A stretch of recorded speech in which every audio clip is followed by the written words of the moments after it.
దివ్యవాణి TV ద్వారా ప్రతివారం మన తెలుగు ప్రాంతంలో ఉన్న పురాతన ఆలయాల చరిత్రతో పాటు ఆ ప్రాంత చరిత్రను ఆలయం కార్యక్రమం ద్వారా తెలుసుకుంటూ మమ్మ ఆదరిస్తున్నటువంటి ప్రేక్షకులకు నమస్కారం. మన తెలుగు ప్రాంతంలో క్రైస్తవం అంకురించి 320 సంవత్సరాలు మాత్రమే. అయినా మన క్రైస్తవ చరిత్ర ఎంతో మరుగున పడిపోయింది. మన క్రైస్తవ చరిత్రను మనం మర్చిపోతున్నాము. అందుకు కారణం క్రైస్తవ చరిత్రను తెలుసుకుందామనే ఆలోచన చేయకపోవటమే. ఫలితంగా మన క్రైస్తవులు ఎవరు పరిశోధనకు ముందుకు రాలేకపోతున్నారు. అందుకే నా వంతు కర్తవ్యంగా దివ్యవాణి సహాయ సహకారాలతో మన క్రైస్తవ చరిత్రను పరిశోధించటానికి గ్రామాన పర్యటించి గ్రామ పెద్దల నుంచి సమాచారం సేకరించి పురాతన గ్రంథాలు పరిశీలించి దివ్యవాణి టీవీ ద్వారా ఆయా క్రైస్తవ పురాతన గ్రామ లేదా పట్టణ చరిత్రలను మీ ముందుంచుతున్న కార్యక్రమమే ఈ ఆలయం కార్యక్రమం. మన క్రైస్తవ చరిత్రను పునాదులతో సహా తెలుసుకుంటారనే సదుద్దేశంతో ఈ కార్యక్రమాన్ని ప్రారంభించాం. మా ఆలోచనను వమ్ము చేయకుండా మేము ఆశించిన దానికన్నా ఎక్కువగా క్రైస్తవేతరుల నుంచి ఈ మన ఆలయం కార్యక్రమానికి విశేష స్పందన లభిస్తున్నందుకు చాలా సంతోషంగానూ ఉన్నది. అందుకు మరొక్క మారు ఆలయం కార్యక్రమాన్ని తిలకిస్తున్నటువంటి ప్రేక్షకులకు నమస్కారం తెలియచేస్తూ ఈనాటి ఆలయం కార్యక్రమంలోకి ప్రవేశిద్దాం.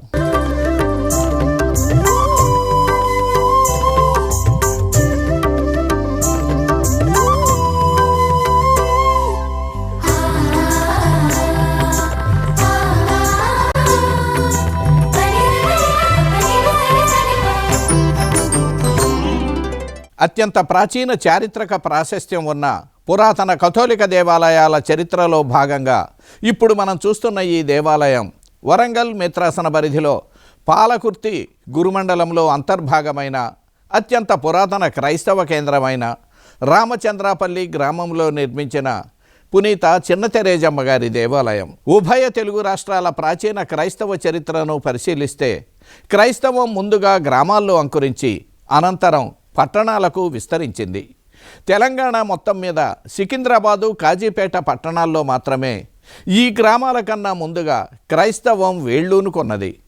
అలాగే వరంగల్లు, నల్గొండ మేత్రాసన పరిధిలో ఉన్న వివిధ జిల్లాల్లో ఉన్న క్రైస్తవ గ్రామాలను పరిశీలిస్తే వీరంతా గుంటూరు జిల్లాలోని వివిధ గ్రామాల నుంచి వ్యవసాయం నిమిత్తం వలస వచ్చి ఏర్పాటు చేసుకున్న గ్రామాలే మనకు దర్శనమిస్తాయి.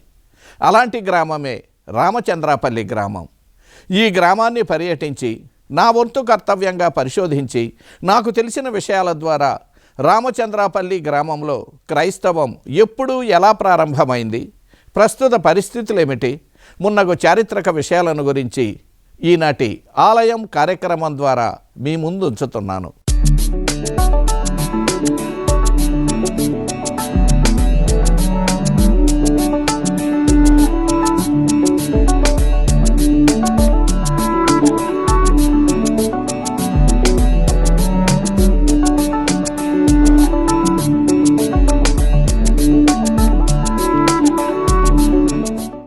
రామచంద్రపల్లి గ్రామ ఆవిర్భావ సమయంలో ఈ గ్రామం కంచనపల్లి గురుమండలంలో అంతర్భాగంగా ఉండేది. అందుకు ప్రధాన కారణం ఈ గ్రామం కంచనపల్లి గ్రామానికి కేవలం 12 కిలోమీటర్ల దూరంలోనే ఉండటం. 1928లో గుంటూరు జిల్లాలోని రెంటచింతల గ్రామం నుంచి కొందరు క్రైస్తవులు ఈ గ్రామానికి వలస వచ్చి మొదట స్థిర నివాసం ఏర్పరచుకున్నారు. గాదె చిన్నపురెడ్డి, గాదె బెలెన్ రెడ్డి కుటుంబీకులే మొదట ఈ గ్రామానికి వచ్చినవారు. ఆ తరువాత గుంటూరు జిల్లాలోని తూబాడు, పాటిబండ, సిరిపురం, ఫిరంగిపురం గ్రామాల నుంచి మరికొన్ని కుటుంబాలు వచ్చి రామచంద్రపల్లిలో స్థిర నివాసం ఏర్పరచుకున్నారు. తానుగుండ్ల ఇంటి పేరు గలవారు తాళ్ల చెరువు, హిమత్ నగర్ గ్రామాల నుంచి వచ్చి ఈ గ్రామంలో స్థిర నివాసాలు ఏర్పాటు చేసుకున్నారు. అదే సమయంలో గోపువారు గుంటూరు జిల్లాలోని ఫిరంగిపురం గ్రామం నుంచి ఈ గ్రామానికి వచ్చారు. 1940లో మరో కొన్ని కుటుంబాల వారు వ్యవసాయం నిమిత్తం వరంగల్ జిల్లాలోని వంగపాడు గ్రామం నుంచి కూడా వచ్చినట్లు గ్రామీణులు తెలియచేశారు. వంగపాడు గ్రామీణులు కూడా తొలుత గుంటూరు జిల్లాలోని వివిధ గ్రామాల నుంచి వ్యవసాయం జీవనాధారంగా వలస వచ్చిన వారే. ఇలా గుంటూరు జిల్లాలోని వివిధ గ్రామాల నుంచి కంచనపల్లికి దగ్గరలో స్థిర నివాసాలు ఏర్పాటు చేసుకోవటానికి ప్రధాన కారణం అప్పటికే కంచనపల్లి గ్రామంలో గుంటూరు జిల్లాలోని వివిధ గ్రామాల నుంచి కొందరు క్రైస్తవులు రావటం, 1919లో కంచనపల్లి గురుమండల కేంద్రంగా ప్రకటించబడటం ప్రధాన కారణాలు. తెలంగాణ ప్రాంతంలోని ప్రాచీన క్రైస్తవ గ్రామాలలో వరంగల్ మేత్రాసనానికి చెందిన కంచనపల్లి గ్రామం ఒకటి. క్రీస్తు శకం 1889వ సంవత్సరములో కంచనపల్లి గ్రామంలో రెడ్డి క్రైస్తవుడైన మేకల ఎన్నారెడ్డికి 500 ఎకరాల పట్టాభూమి ఉన్నట్లు, అంతేకాక ఈ ఊరి పెద్ద చెరువు నిర్మాణం జరిగే సమయంలో ఈ గ్రామానికి గుంటూరు జిల్లాలోని పొడపాడు, పాటిబండ్ల గ్రామం నుంచి 30 రెడ్డి కుటుంబాలు వలస వచ్చినట్లు కంచనపల్లి గ్రామ చరిత్ర ద్వారా తెలుస్తున్నది. ఈ రెడ్డి కుటుంబాలు కంచనపల్లి గ్రామానికి చేరిన కాలములో చెరువు త్రవ్వకం నిర్మాణం జరిగింది. ఆ చెరువు గట్టుపై 1889వ సంవత్సరములో చెరువు నిర్మితమైనట్లుగా ఆంగ్ల శాసనం లిఖించబడి ఉన్నది. కంచనపల్లి గ్రామీణులు ఆ చెరువు గట్టును మత్తడి అని పిలుస్తారు. ముందు చెప్పిన 2 కారణాల చేత ఈ ఊరికి రెడ్డి క్రైస్తవ కుటుంబాలు దాదాపు 135 సంవత్సరాల క్రితమే వచ్చినట్లు తెలుస్తున్నది.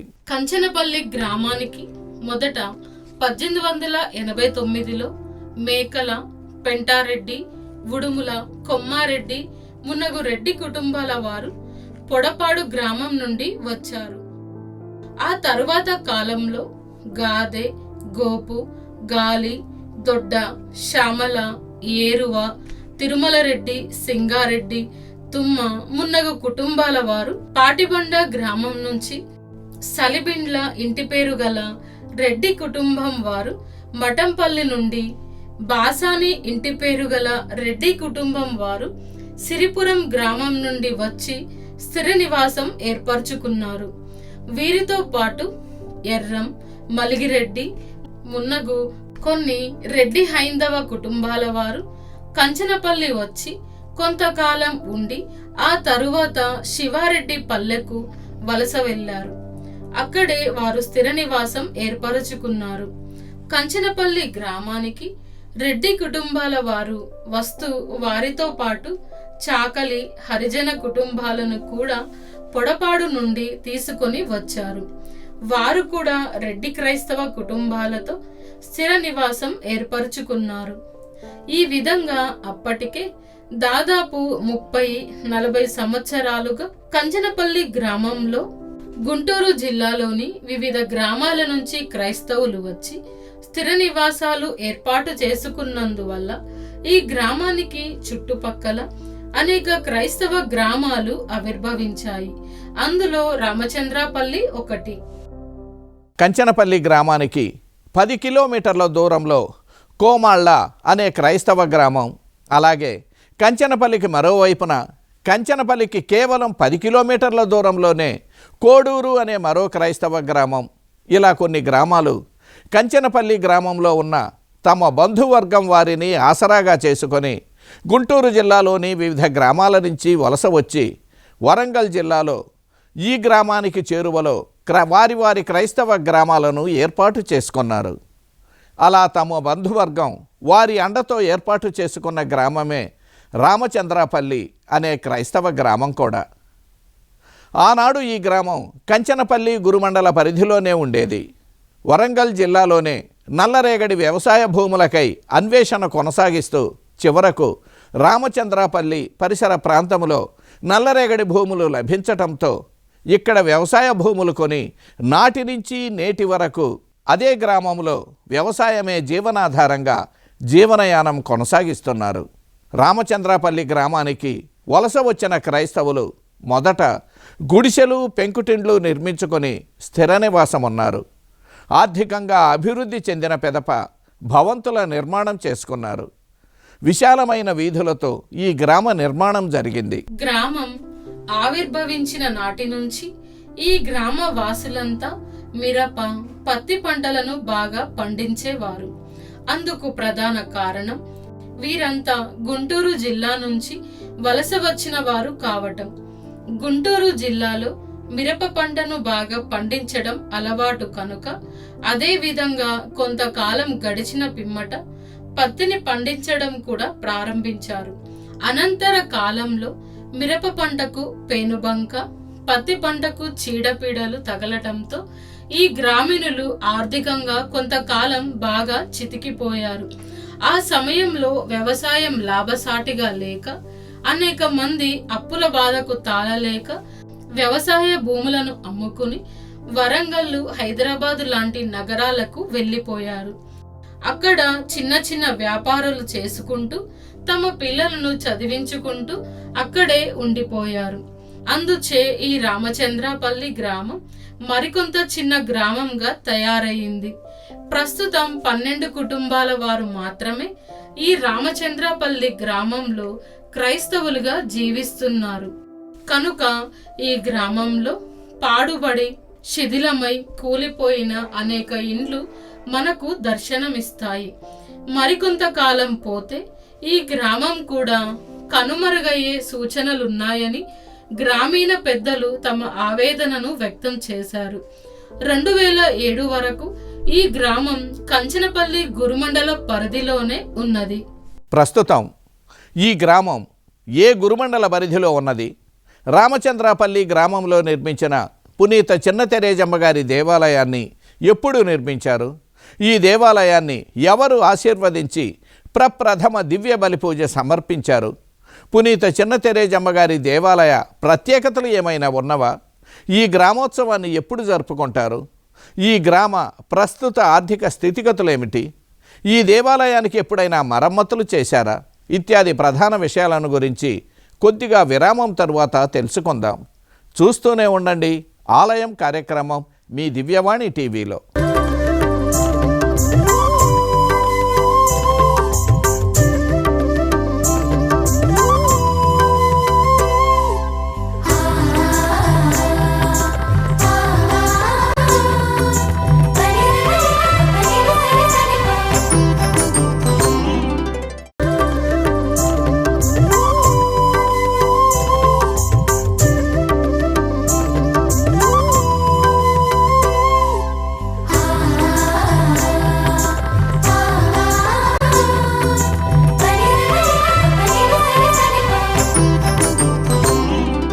ఆలయం కార్యక్రమానికి మరలా స్వాగతం.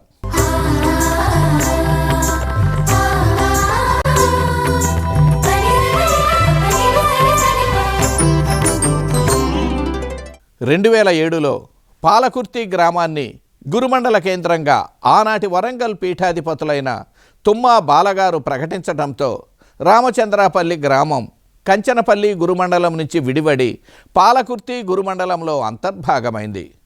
1973లో నాగోతు చిన్నయ్య స్వాముల వారు ఈ గ్రామ క్రైస్తవుల కొరకు దేవాలయాన్ని నిర్మించారు.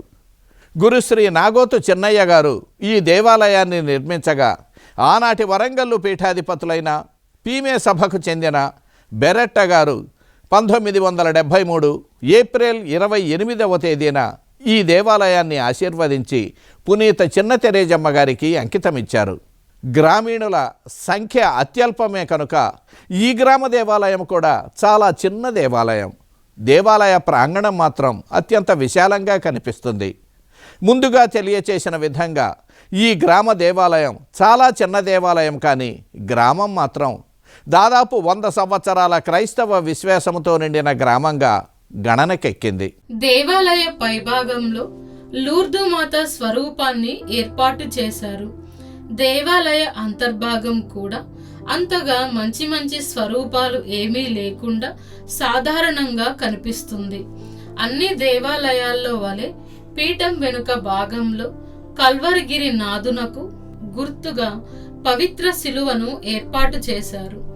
పవిత్ర శిలువకు ఒకవైపున మన భారతదేశ క్రైస్తవుల పుణ్యక్షేత్రమైన వెలాంగిణిలో బాలయేసుతో మరియమాత దర్శనమిచ్చిన రూపులో బాలయేసుతో ఉన్న మరియమాత స్వరూపాన్ని ఏర్పాటు చేశారు. ఈ స్వరూపానికి ముందు జేసు మరియు జోజప్ప గారి తిరుకుటుంబ స్వరూపాన్ని ఏర్పాటు చేశారు. ఆ స్వరూపాల చెంత ఈ దేవాలయం చిన్న తెరేసమ్మ గారి దేవాలయం కనుక అందుకు గుర్తుగా పునీత చిన్న తెరేసమ్మ గారి స్వరూపాన్ని ఏర్పాటు చేశారు. అంతకు మినహా దేవాలయం లోపల కాని వెలుపల కాని మరే స్వరూపాలు కనిపించవు. ఈ గ్రామము చాలా కుగ్రామం కనుక దేవాలయం కూడా చాలా గ్రామీణులకు తగిన విధంగా చాలా చిన్న దేవాలయం కనుక ఈ దేవాలయంలో దివ్య సత్ప్రసాద మందసాన్ని ఏర్పాటు చేయలేదు. దేవాలయ బయటి ప్రాంగణంలో దేవాలయానికి ఒకవైపున నక్షత్రం ఆకారంలో చిన్న కట్టడాన్ని నిర్మించి అందులో లూర్దుమాత స్వరూపాన్ని ఉంచారు. కానీ అది దెబ్బతినటంతో ఆ స్వరూపాన్ని అక్కడి నుంచి తొలగించారు. ప్రస్తుతం ఆ నక్షత్రం ఆకారంలో నిర్మించిన కట్టడములో ఏ స్వరూపము లేదు. ఈ సంవత్సరం జరగబోయే గ్రామోత్సవం నాటికి లూర్దుమాత స్వరూపాన్ని తీసుకొని వచ్చి అమర్స్తామని గ్రామీణులు తెలియచేశారు. 1998లో గాలి రాయపరెడ్డి స్వాముల వారు ఈ దేవాలయానికి మరమ్మతులు చేశారు. మరమ్మతులు చేసిన దేవాలయాన్ని 1998 మే 12వ తేదీన గురుశ్రీ ఏరువ ఎన్నారెడ్డి గారు ఆశీర్వదించి దివ్య బలి పూజ సమర్పించారు. ఈ దేవాలయం నిర్మించి 50 వసంతాలు పూర్తి చేసుకున్న సందర్భంగా రామచంద్రాపల్లి గ్రామీణులు అత్యంత వైభవంగా దేవాలయ మహోత్సవాన్ని జరుపుకున్నారు. ప్రస్తుతం కటకం, అల్లం, తానుగుండ్ల, గోపు, గాదె, కాసు, మోర మొన్నగు ఇంటి పేర్లు గల 12 రెడ్ల కుటుంబాల వారు మాత్రమే రామచంద్రాపల్లి గ్రామంలో క్రైస్తవులుగా ఉన్నారు. నా పేరు గోపు అంతోన్ రెడ్డి, మా నాన్న పేరు గోపు రెడ్డి, మా తాతయ్య పేరు గోపు శివరెడ్డి. మా తాతయ్య గారు ప్రకాశం జిల్లా పొద్దులి తాలుగా బత్తల కురపాడు నుంచి గుంటూరు జిల్లా సిరిపురం వచ్చారని తెలిసింది. తర్వాత మళ్ళీ వంగమర్తి నుండి వంగపాడు నుంచి ఇక్కడికి వచ్చారు. ఇప్పుడు అప్పుడు ఇండ్లు 30 వరకు ఉండే, క్యాథలిక్స్ కాకుండా కూడా వేరే హిందూ రెడ్డిస్ కూడా ఉంటుంది. ఏది 1950లో. ఇప్పుడు మాత్రం అన్ని 10-12 ఇళ్ళు మాత్రమే ఉన్నాయి. కొంతమంది సిటీకి వెళ్ళిపోయారు, కొంతమంది వేరే ఊళ్ళకి వెళ్ళిపోయారు. ప్రస్తుతం ప్రత్యేకంగా ఉన్న మాత్రం ఇప్పుడు 8 ఇళ్ళు మాత్రం మనుషులు ఉన్నారు. కంచరపల్లి మాకు విచారణ చిరంజీవి ఫాదర్ ఉండే, తర్వాత ఎమానియల్ ఫాదర్ వచ్చినట్టుంది, పీనేల్ ఫాదరు, తర్వాత చాకు ఫాదర్ వచ్చారు, ఇంకా తర్వాత ఏరువ చిన్నప్రెడ్డి. గుడి కట్టించినప్పుడు నాగో చిన్నయ్య ఫాదర్ వచ్చాడు 1968-70లో. తర్వాత గోపు చిన్నప్రెడ్డి ఫాదరు, తర్వాత యారం చిన్నప్రెడ్డి ఫాదరు, తుమ్మా కిరణ్ ఫాదర్ పోయిన తర్వాత గోవాచార్య ఫాదర్ తర్వాత ఫసల్ అంతోని ఫాదర్. వాళ్ళిద్దరు ఫాదర్ కూడా చనిపోయారు. ఫసల్ అంతోని ఫాదర్ చనిపోయారు, గోవాచార్య ఫాదర్ చనిపోయారు. ఇప్పుడు ఆయన మాత్రం చిన్నయ్య ఫాదర్. ఈ గ్రామంలో ఒకానొకప్పుడు 30 కుటుంబాలకు పైగా క్రైస్తవ పిల్లలు పెద్దలతో కలకలలాడిన ఈ గ్రామం నేడు 12 కుటుంబాల వారు మాత్రమే నివసించడం అత్యంత బాధాకరమైన విషయం. వ్యవసాయం అంతగా లాభసాటి కాకపోవటంతోనూ గ్రామీణుల్లో అనేక మంది వృద్ధులు కావటం చేతను వ్యవసాయాన్ని వదిలి తమ పొలాన్ని ఇతరులకు కౌలుకు ఇస్తున్నారు. కొందరు గేదెలను, ఆవులను మేపుకుంటూ వాటి ద్వారా పాలను సేకరించి దగ్గర పట్టణాల్లో ఆ పాలను అమ్ముకుంటూ జీవనం కొనసాగిస్తున్నారు. అనగా ఈ గ్రామీణుల్లో కొందరి పూర్వీకులది ప్రకాశం జిల్లాలోని బత్సల కోరపాడు గ్రామం. ఆ గ్రామం నేడు పూర్తిగా కనుమరుగైపోయింది. దాదాపు 40-50 సంవత్సరాల క్రితమే బత్సల కోరపాడు గ్రామం క్రైస్తవ విశ్వాసులు లేని గ్రామంగా మారిపోయింది. నేను ఆ గ్రామాన్ని సందర్శించినప్పటికే, అనగా 2007లో అక్కడి క్రైస్తవ దేవాలయములో హిందువులు అరక సామాన్లు పెట్టుకొని ఎద్దుల కొట్టంగా దేవాలయాన్ని వాడుకోవటం స్వయంగా చూశాను. అలాగే వరంగల్లు, నల్గొండ, మేత్రాసన పరిధిలోని అనేక గ్రామాలు భవిష్యత్తులో కనుమరుగయ్యే ప్రమాదము లేకపోలేదు. అలా జరిగితే నేటి యువత వారి పిల్లలు మా పూర్వీకులు ఫలానా గ్రామంలో ఉండేవారట అని చెప్పుకోవటానికి మాత్రమే పనికి వస్తుంది అని ఈ విధంగా తెలియచేయటంలో ఏమాత్రం సందేహం లేదు. అంతేకాక అనేక క్రైస్తవ గ్రామాల పేర్లు కొంతకాలం ఉండి ఆ తరువాత ఆ పేర్లు కూడా కనుమరుగు కావచ్చు. గ్రామీణుల్లో అనేక మంది గ్రామాన్ని వదిలి వెళ్ళిపోవటంతో గ్రామంలోని అనేక గృహాలు శిథిలమై పాడుపడిన గ్రామంగా మనకు కనిపిస్తుంది. మరికొంతకాలం గడిస్తే ఈ గ్రామం క్రైస్తవ గ్రామంగా చరిత్రలో మాత్రమే మిగిలిపోయినా ఆశ్చర్యపడనవసరం లేదేమో. ఈ గ్రామీణుడైన గోపు ఆంతోనిరెడ్డి తెలియజేసిన వివరాల ప్రకారం వారి పూర్వీకులు ప్రకాశం జిల్లాలోని బత్సలకూరపాడు గ్రామం నుంచి గుంటూరు జిల్లాలోని సిరిపురం గ్రామానికి వచ్చారు. అక్కడ నుంచి తెలంగాణ ప్రాంతానికి వచ్చారు. ఊరు మాత్రం 1940 అట్లా కాలిపోయింది. ఆ మొత్తం ఊరంతా కాలిపోయింది. అప్పటి కాగితాలు కూడా ఏం లేవు, మొత్తం కాగితాలని కాలిపోవడం వల్ల మనకి ఇక ఏం దస్తావేజులు అప్పుడు ఏం లేవు. అందాన్ని బట్టే మనకు 1930-28 వచ్చినట్టు తెలుసు. ఇప్పుడు మాత్రం ఉన్న కాడికి అన్ని బిల్డింగ్లు కట్టుకున్నారు. ఒక 2 పెంకులు ఇంట్లో మాత్రం కూలిపోయి ఉన్నాయి. ఇక ఉన్న జనంలో మాత్రం సగం మంది ఉన్నారు. సగం మంది ఇళ్ళలో హైదరాబాద్కి వెళ్ళిపోయిన ఉన్నారు, వేరే ఊళ్ళకి వెళ్ళిపోయిన ఉన్నారు. స్థలాలు మాత్రం ఖాళీగా అట్లే ఉన్నాయి. చిరంజీవి ఫాదర్ సైకిల్ మీద వచ్చేవాళ్ళు ఫస్ట్, నాకు తెలుసు నా చిన్నతనంలో. ఇంకా కొంతమంది ఫాదర్లు కచ్చరం బండి మీద వచ్చేది. కచ్చరం బండి మీద ఇప్పుడు కోలుకొండ నుంచి మా ఊరికి ఒకరు తీసుకొచ్చేది, ఇక్కడి నుంచి మళ్ళీ రావణ తీసుకుపోయి, రావణ నుంచి మళ్ళీ కంచెరపల్లి తీసుకుపోయేది. అప్పుడు కచ్చరం బండ్ల మీద ఆయన బండి ఉండేది, ఎద్దు దొలకపోయి తీసుకొచ్చేది. అప్పుడు 3 నెలలకు 4 నెలలకు వచ్చేది ఫాదర్లు. కంచెరపల్లి విచారణకి చేరియాల దాకుండే. అప్పుడు చేరియాల, కుందారము, నెడిగొండ, కోలుకొండ, నిర్మాల, మడిపడిగా, కడవెల్లి ఇవన్నీ ఉండే, చాలా ఊళ్ళు ఉన్నాయి అన్నట్టు అప్పుడు విచారణలో. తెలుసుకున్నారుగా.